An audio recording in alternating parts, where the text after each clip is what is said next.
Hey, everybody. Man, we're in that tough time of year.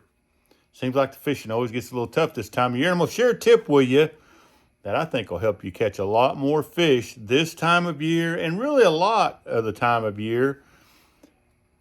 And over the years, the trend has been to go to longer rods 7 foot, 7.2, 7.6, 8 footers nowadays. And I see everybody fishing with these really long rods. And I have plenty of 7 foot rods that I fish with, and I have some 7.6s that I flip with and such.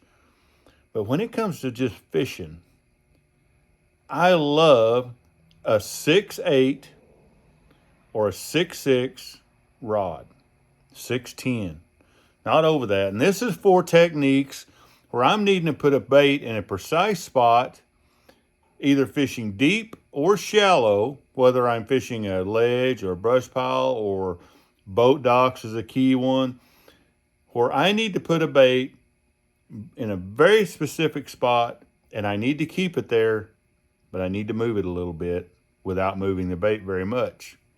And this is where that short rod comes in. First of all, when it comes to fishing shallow, like this rod out here, one of my favorite jig rods of all time.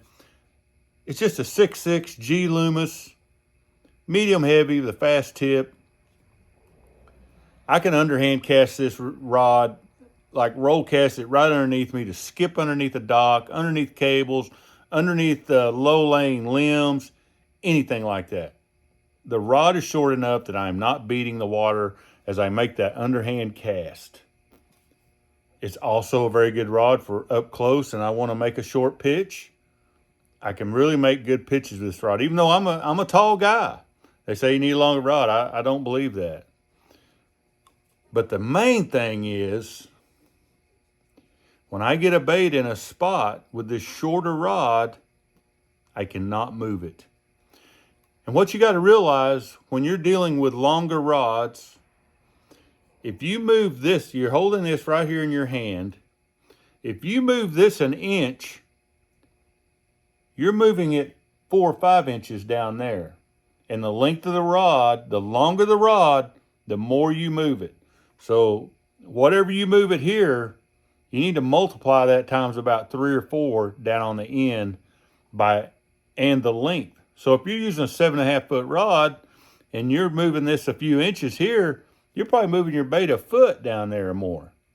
So a little bit shorter rod gives me a lot more control with that to where I can take a bait like this Finesse jig, put it up underneath the dock in a very precise spot, get it down on the bottom, and then not move it much, because just the slightest movement on with a 6.5 foot rod is not so much movement at my tip.